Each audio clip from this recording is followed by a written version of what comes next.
Rail बंधुओं नमस्कार। मैं सुरेश त्रिपाठी। आप देख रहे हैं रेल विजन।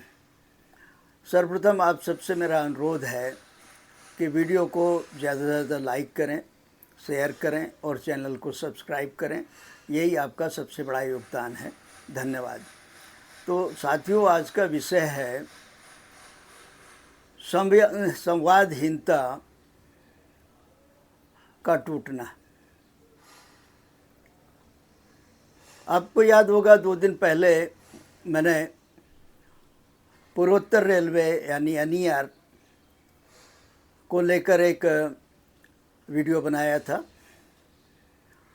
और उसमें कुछ गंभीर आरोप जीएम एनईआर के ऊपर लगे थे, उनकी प्रशासनिक क्षमता पर, उनके लैक ऑफ सुपरविजन पर, और जो उनके कई सारे पीएचओडी निरंकुश हैं,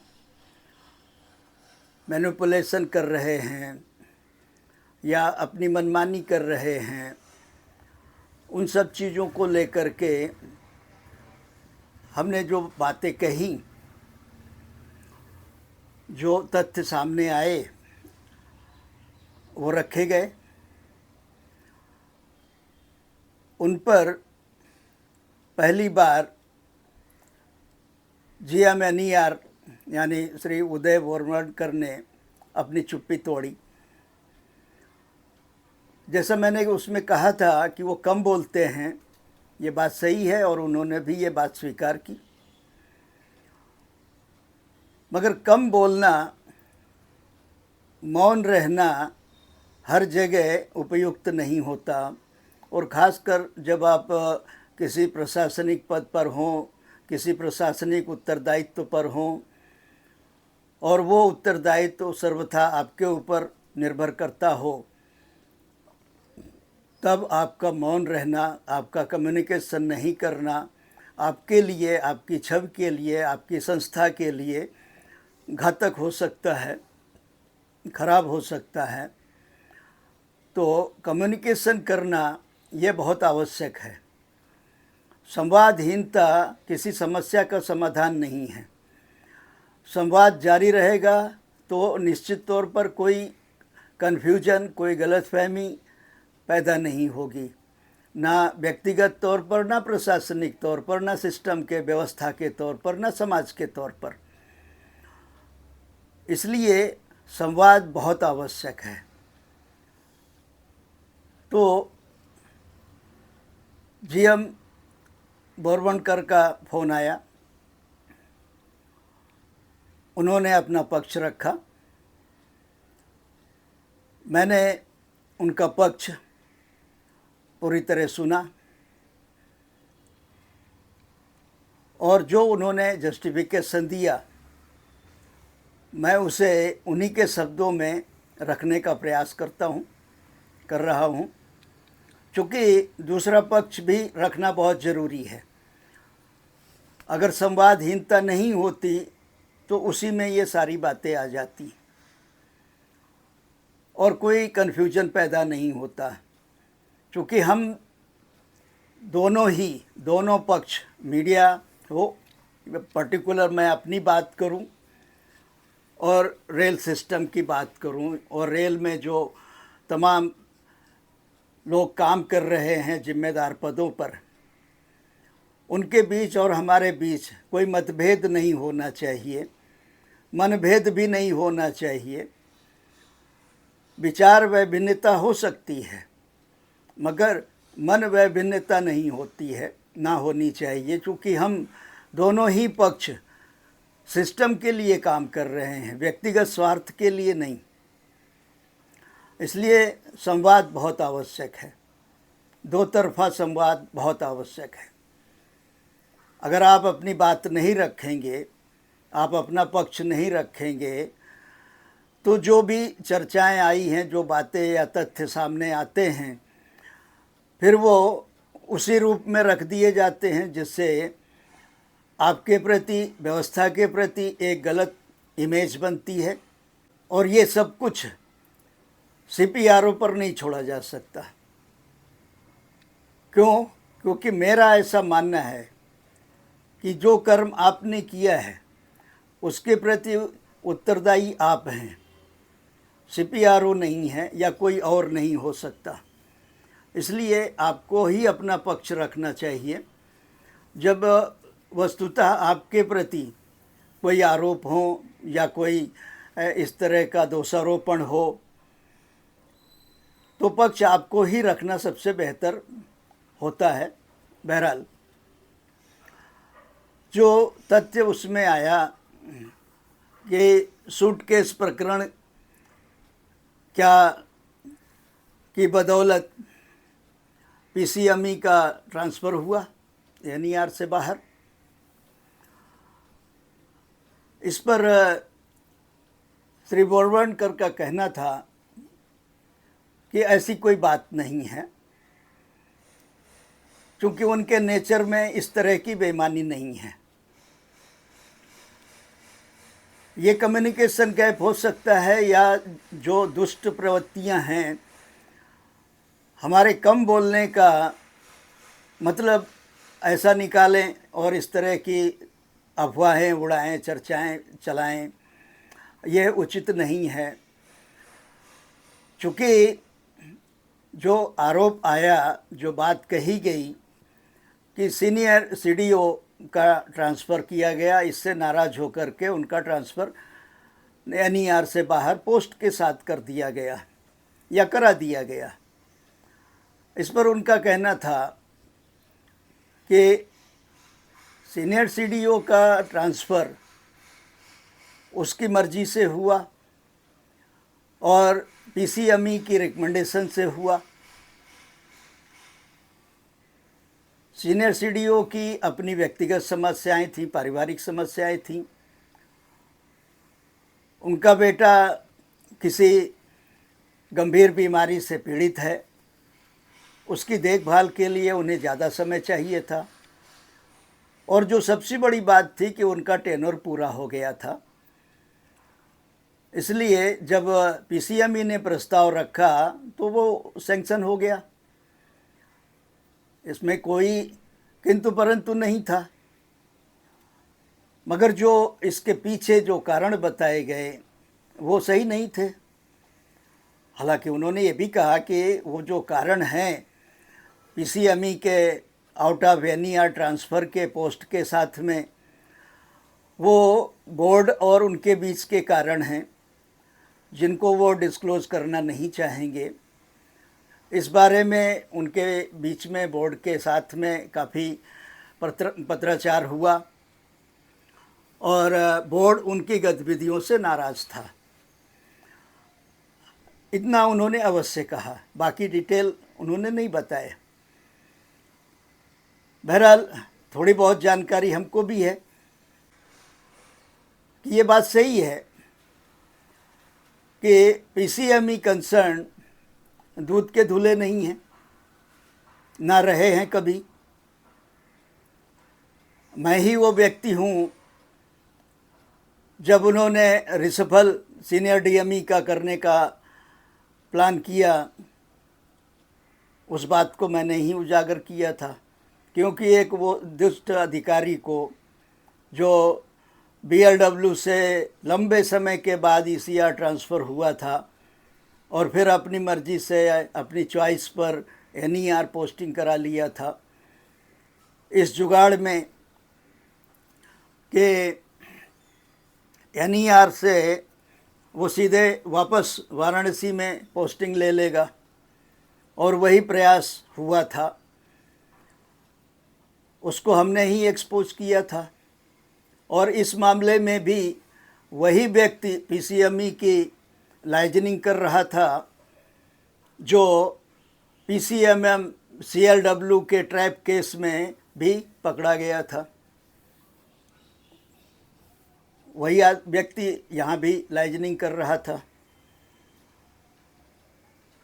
उसमें वो नाराज़ हुए थे, ये बात सही है, मगर जो फैक्ट है वो फैक्ट है।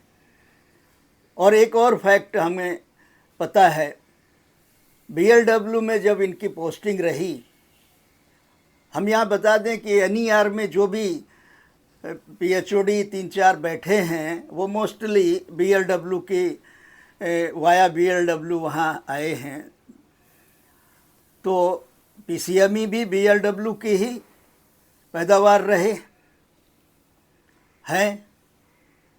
BLW में रहते हुए लंबे समय तक जब उनकी गतिविधियां संदिग्ध पाई गई तो GM ने उनका ट्रांसफ़र बाहर करवाया बोर्ड से बात करके। मगर ये बहुत जुगाड़ू व्यक्ति हैं, तत्कालीन रेल राज्य मंत्री से जुगाड़ करके फिर से BLW में अपनी पोस्टिंग करा ली। इससे तत्कालीन GM एकदम से बौखला गई, क्योंकि ये सीधे सीधे उनकी बेइज्जती थी। तो उन्होंने बोर्ड में बात किया और बहुत ज़बरदस्त प्रोटेस्ट किया, और नतीजा ये हुआ कि बोर्ड को उन्हें पुनः बाहर करना पड़ा और उनका पोस्टिंग BLW में रद्द करना पड़ा। तो ये सारी बैकग्राउंड हैं उनकी भी।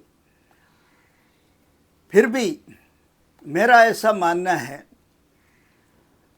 कि व्यक्ति का कर्म उसके साथ है, उसके लिए वो जिम्मेदार है, उसका परिणाम वो भुगतेगा। मगर किसी भी सीनियर ऑफिसर को इस तरह बेइज्जत नहीं किया जाना चाहिए, ऐसा मेरा मानना रहा है शुरू से। क्योंकि आप भले ही आप आज बड़े पद पर हैं, आप CRP हैं, आप मेंबर हैं, आप GM हैं, कल को आपके साथ भी ये हो सकता है, या आपके साथ ऐसा हो तो आपको कैसा लगेगा, ये विचार दिमाग में रहना चाहिए। व्यक्ति जैसा भी है, उसका गुण, उसका कर्म उसके साथ है, उसका परिणाम उसे झेलना है, अंततः सब कुछ यही झेलना है। तो कुल मिलाकर मेरा ऐसा मानना रहा है, निष्कर्ष रहा है हमेशा, मैंने ये बात शेयर भी किया, कहा भी कि सीनियर ऑफिसर जो भी है, PHOD है, HOD है, या GM है, DRM है, मेंबर है, कम से कम उसको बेइज्जत ना किया जाए, उसकी गरिमा को बरकरार रखा जाए। ट्रांसफ़र आप कहीं भी करिए, मैं इस बारे में हमेशा फेवर में रहा हूँ। बार बार इसके ऊपर हम दबाव डालते हैं, प्रेशर डालते हैं, प्रेशर देकर कहते हैं कि रोटेशन करिए। कोई भी PHOD जो 2 साल हो गया है या 2 साल से ज़्यादा अपनी जगह पर नहीं रहना चाहिए, एक ही जगह पर नहीं रहना चाहिए, उसका भी रोटेशन होना चाहिए। उसका भी बड़ा नेटवर्किंग होता है। मैं इसमें बिल्कुल इसके फेवर में हूँ कि रोटेशन किया जाए, वह हर लेवल पर किया जाना चाहिए। अगर PHOD 2 साल हो गया है, रोटेट होना चाहिए। GM का अगर 2 साल हो गया है तो रोटेट होना चाहिए। आज जो 3-4 साल के कार्यकाल लेकर बैठे हैं GM, वो एक ही जगह पर 4 साल रहेंगे, 3 साल रहेंगे तो सिस्टम टाइप्ड हो जाएगा, उनका भी रोटेशन होना चाहिए।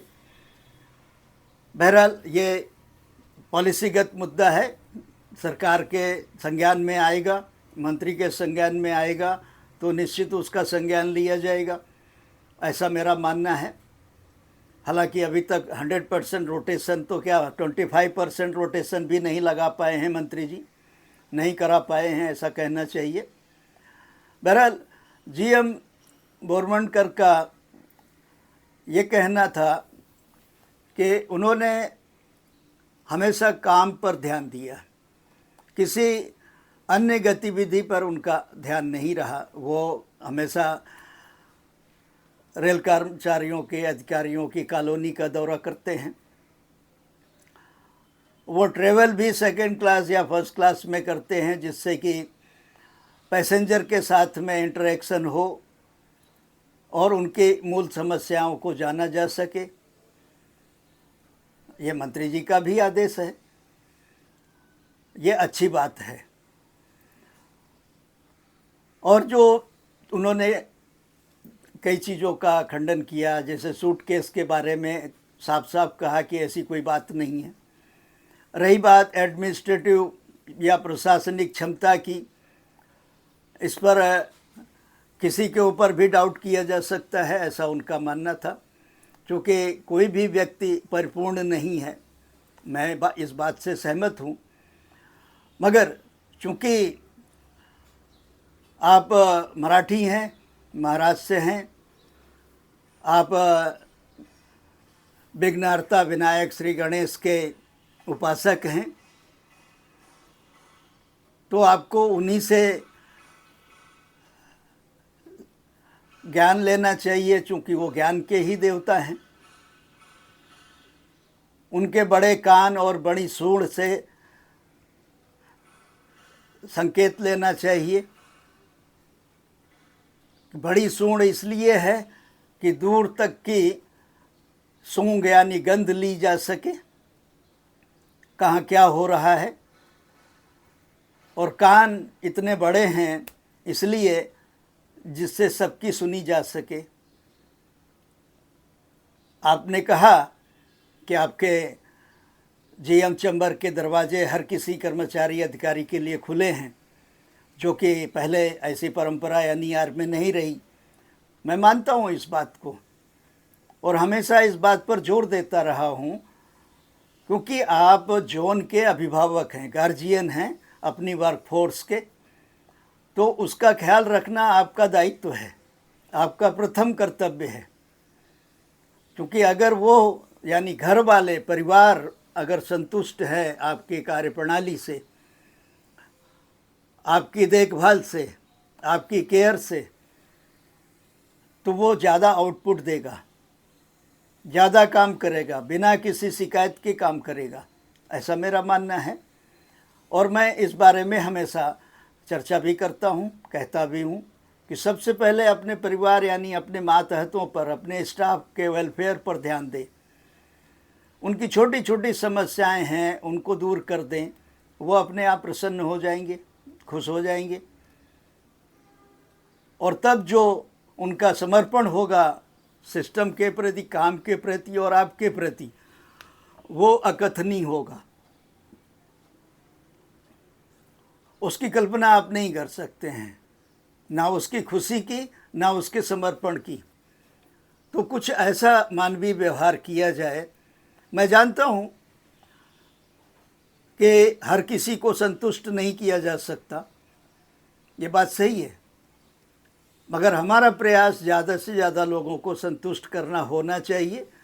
और अगर ये संभव नहीं है तो कम से कम एक व्यक्ति को संतुष्ट कर लिया जाए जिसकी शिकायत आप तक पहुंची है, जो आप तक आया है अपनी फरियाद लेकर के, अपनी याचना लेकर के, उसी को संतुष्ट कर दिया जाए। वही 10 लोगों में अपनी बात कहेगा, आपके न्याय की बात करेगा, आपके आचरण की बात करेगा, आपके कर्तव्यनिष्ठ होने की बात करेगा। एक व्यक्ति को संतुष्ट कर लेना, समझा लेना 100 व्यक्ति को समझा लेने के बराबर है, ऐसा मेरा मानना है। तो इस पर बोरवनकर साहब ने अपनी सहमति जताई। जहाँ तक PHODs के निरंकुश होने की बात है, उन्होंने इसे हालांकि सीधे सीधे स्वीकार नहीं किया, मगर कमोबेश इस बात से वो सहमत रहे कि हाँ, हो सकता है इस मामले में उनका लैक ऑफ सुपरविजन रहा हो या फिर कम्युनिकेशन गैप रहा हो, हम अपने काम में लगे रहे और वो निरंकुश हो गए, ऐसा कुछ हो सकता है। बहरहाल उन्होंने इस पर गंभीरता से ध्यान देने की बात कही। अब जहाँ तक रोटेशन की बात थी, जो कि एक बड़ा गंभीर आरोप था कि 8, 10 साल, 15 साल एक ही डिवीज़न में, एक ही जोन में किसी अधिकारी को क्यों होना चाहिए, इस बात से वो पूरी तरह सहमत हैं। उन्होंने इस बारे में ये भी कहा कि उन्होंने अपने सभी डिपार्टमेंट में कमोबेश ज़्यादा से ज़्यादा रोटेशन किया है, करवाया है, उसका प्रयास किया है। ये बात सही हो सकती है, मगर ये चीज़ बाहर नहीं आती है, बाहर नहीं आई कि आपने क्या किया अंदर खाते। कितने लोगों को रिसफल किया, मिनिस्ट्रियल स्टाफ चाहे वो किसी एचओडी पीएचओडी का हो वहीं बैठा है, लंबे समय से बैठा है, क्योंकि वो करप्शन की सबसे बड़ी जड़ है। मेरा आग्रह है कि सबसे पहले उसको रिसफल किया जाए, क्योंकि वो किसी एक डिपार्टमेंट का नहीं होता है, उसे इंटर डिपार्टमेंटल ट्रांसफ़र किया जाना चाहिए, पोस्टिंग किया जाना चाहिए। भले वो हेडक्वार्टर में कार्यरत है या हेडक्वार्टर का कैडर है, ऐसा कुछ होता नहीं है एक्चुअली। हेडक्वार्टर का कैडर है तो भी वो डिवीज़न में जा सकता है, डिवीज़न का हेडक्वार्टर में आ सकता है। अगर नहीं है तो भी डिवीज़न लेवल पे, जोन लेवल पर उसका इंटर डिपार्टमेंटल ट्रांसफ़र पोस्टिंग हो। केवल आजू बाजू की टेबल बदल देने से वो रोटेशन नहीं होता है, उनका नेटवर्क कंटिन्यू रहता है। इस बारे में मैं लगभग सभी जीएम से आग्रह करता हूँ कि वो इस पर ध्यान दें, क्योंकि उनका मिनिस्ट्रियल स्टाफ ही सबसे बड़ी करप्शन की जड़ है। और एक बात ध्यान में रहे कि आप जीएम के पावर का, अपने पावर का जितना इस्तेमाल नहीं करते हैं, उससे कहीं ज़्यादा आपका ये मिनिस्ट्रियल स्टाफ करता है, ये सबऑर्डिनेट स्टाफ करता है आपके सेल का। इस बारे में आपने कभी गंभीरता से विचार किया? नहीं किया तो करें, क्योंकि आपकी छवि इन्हीं से बनती बिगड़ती है, रेल की छवि इन्हीं से बनती बिगड़ती है। यही चर्चाओं का, अफवाहों का अड्डा होते हैं, मुख्य जड़ होते हैं। कभी इस पर आपको विचार करने की फुर्सत नहीं मिली, इसलिए कि आपके पास कार्यकाल थोड़ा होता है, आपको आते आते अपना दायित्व संभालना है, उसका परिणाम देना है, लोग लाखों यात्रियों की सेफ्टी, सिक्योरिटी और गाड़ियों की पंक्चुअलिटी इंश्योर करनी है। तो इन सब चीज़ों पर आपका ध्यान नहीं जाता है, जबकि सर्वप्रथम यहीं से आपकी शुरुआत होनी चाहिए, ऐसा मेरा मानना है। बहरहाल, रोटेशन की बात पर उन्होंने एक और सफाई दी कि ठीक है, जो पोस्टिंग की गई है मानते हैं वो गलत है, ऐसा नहीं होना चाहिए। 8-10 साल एक जगह रह कर के, एक डिवीज़न में रह कर के फिर से एक नई पोस्टिंग और एक ब्रांच ऑफिसर में कर दिए जाने से गलत मैसेज जाता है, ये बात सही है, और गलत मैसेज गया है। मगर उसके लिए उन्होंने ये सफाई दी कि कोई ऑफिसर ही नहीं मिल रहा उपयुक्त। हमने मांग किया, बोर्ड से मिला नहीं, तो जो बेस्ट ऑप्शन था वो हमने किया, और चूँकि रिकमेंडेशन डिवीज़न का था, नीचे से था, पीएचओडी का था, तो हमने उसे मान लिया। क्योंकि अमूमन कोई पीएचओडी जब कोई प्रस्ताव करता है, कोई प्रपोजल भेजता है, तो जीएम उसे मान लेते हैं, क्योंकि सिस्टम को चलाना है, गाड़ी चलाना है, व्यवस्था को दुरुस्त रखना है। मुझे ये सब मान्य है, आपके सारे तर्क मान्य हैं, मगर जो मैसेज जाता है वो गलत जाता है। बार बार जब उस बारे में जोर दिया गया, कई बार उस बात का उल्लेख हुआ, उसका नतीजा ये हुआ कि धमकी भरे फ़ोन कराए गए, धमकियां दिलाई गई, डराया गया, तो और उसके बाद में वही कर्म किया गया, यानी कि चिढ़ाने का काम किया गया कि आप चिल्लाते रहो जितना चिल्लाना है, हम तो अपनी मनमानी करेंगे। तो पीसीओएम का जो ये आचरण था या है, किया गया है, वो उचित तो नहीं है, मगर चूंकि डिसीजन मेकर आप हैं, इसलिए हम आपका कुछ बिगाड़ भी नहीं सकते। मगर इन सारी गतिविधियों का या ऐसे गलत मैसेज देने वाले डिसीजन का परिणाम आपको ही भुगतना पड़ता है, आपकी संस्था की छवि को भुगतना पड़ता है, आपकी बदनामी होती है, रेल की बदनामी होती है, क्योंकि आप डिसीजन मेकर हैं, गलत हैं। और उसका जवाबदेह जोन का मुखिया होता है, क्योंकि कहीं ना कहीं ओवरऑल रिस्पॉन्सिबिलिटी तो उसी की आती है। आपने तो खुरपेंच कर दिया, आपने तो मैनिपुलेट कर लिया, आपने तो घर के मुखिया को मिसगाइड कर लिया, मैनिपुलेट कर लिया, मगर जवाबदेही तो उसी की है, जवाब तो उसी को देना पड़ेगा, छवि उसी की खराब होती है। आपको कौन जानता है बाहर? बाहर तो जीएम को जानता है, डीआरएम को जानता है, जवाबदेही उनकी है, चाहे वो पब्लिक पूछे चाहे कर्मचारी पूछे। तो इस तरह का जो आचरण है, इसी जगह पर मैं ये कहना चाहता हूँ कि शीर्ष पद पर बैठे अधिकारी को बहुत चौकन्ना रहना चाहिए, बहुत अलर्ट रहना चाहिए। उसी तरह जैसे गणेश जी के कान बड़े हैं, वो सबके दूर दूर की सुन लेते हैं, सूंघ लेते हैं, बड़ी सूंढ़ के होने के नाते कि कहाँ गलत क्या हो रहा है, कहाँ क्या अच्छा हो रहा है, इसकी भी सूंघ रखते हैं वो। उसी तरह आपको भी रखना चाहिए। शीर्ष पद का शीर्ष दायित्व होता है, बड़ा दायित्व होता है। इस तरीके से अगर आप सोचेंगे, विचार करेंगे, तो ना सिर्फ आप अंदर से प्योर होंगे, शुद्ध होंगे, आपका सोच, आपका विचार, आपकी नीयत, ये सब शुद्ध हो जाते हैं जब आप बिना किसी पक्षपात के, बिना किसी स्वार्थ के कोई डिसीजन लेते हैं सिस्टम के हित में। केवल आपका मुख्य लक्ष्य सिस्टम होना चाहिए, व्यवस्था होनी चाहिए कि आप उसके लिए डिसीजन ले रहे हैं, कोई व्यक्ति के लिए नहीं।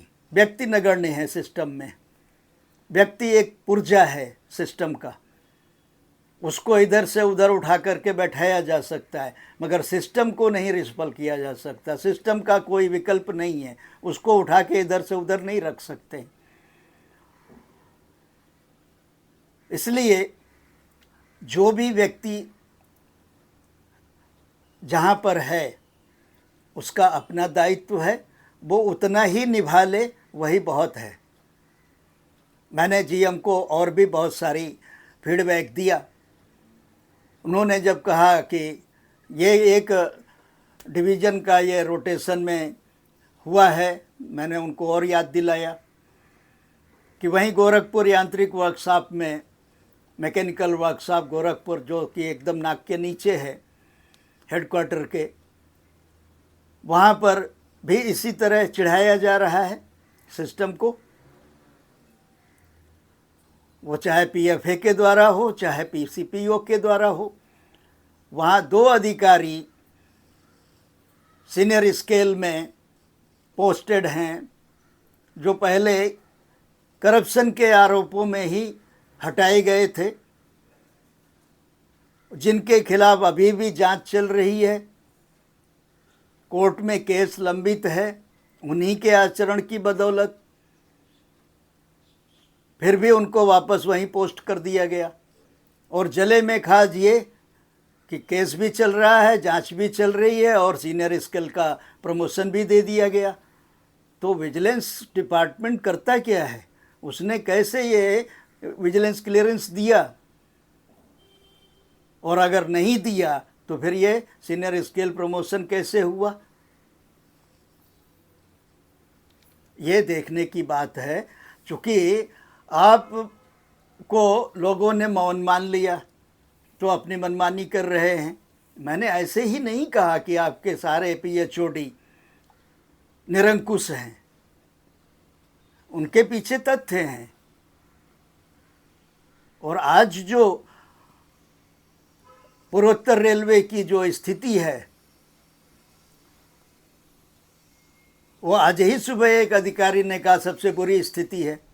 भारतीय रेल में सबसे खराब प्रशासनिक वातावरण अगर है तो वह पूर्वोत्तर रेलवे का है आज। इसमें दोष जीएम का नहीं दिया उन्होंने, इसमें दोष सारे पीएचओडीज का दिया, और वो खुद ही पीएचओडी है। उसके बावजूद उसने ये स्वीकार किया कि इसमें दोष जीएम का नहीं है, इसमें सारे पीएचओडी ही निरंकुश हैं, अपने आप में अहंकार ग्रस्त हैं। उनको लगता है कि जीएम चुप्पी साधे हुए हैं, कम बोलते हैं, तो उसका फायदा उठाया जाए। और ये जो मानसिकता है ये केवल जीएम की छवि खराब नहीं करती है, ये पूरी रेल की छवि खराब करती है और किया है। और जिस तरीके से पीसीएमई ने चर्चाएं फैलाई, चूँकि वो मीडिया ओरिएंटेड हमेशा रहे हैं, हमने ना उन्होंने हमसे सीधे बात किया ना हमने उनसे बात किया, मगर उनकी फैलाई हुई चर्चाएं फैली, यहाँ तक पहुँची। और जिस तरीके का जो आचरण पीसीपीओ का है, जिस तरह का आचरण पीसीसीएम का है, जिस तरह के आचरण बाकी पीएचओडीज के हैं, पीसीओएम का है, वो किसी से छिपा नहीं है। तो ऐसे में जब व्यक्ति निरंकुश हो जाए, जैसे 2 डीआरएम को कॉन्फिडेंशियल दिए गए, 2, 4, 6 कॉन्फिडेंशियल देने का कोई औचित्य नहीं है। आपको लगता है तो उठा के मेजर पेनल्टी दे दीजिए, कारण बताओ नोटिस दे दीजिए कि क्यों ना उनको पद से हटा दिया जाए, और बोर्ड से बात करिए और निकाल बाहर करिए। इसके अलावा और कोई ऑप्शन नहीं है आपको अपनी अथॉरिटी साबित करने के लिए।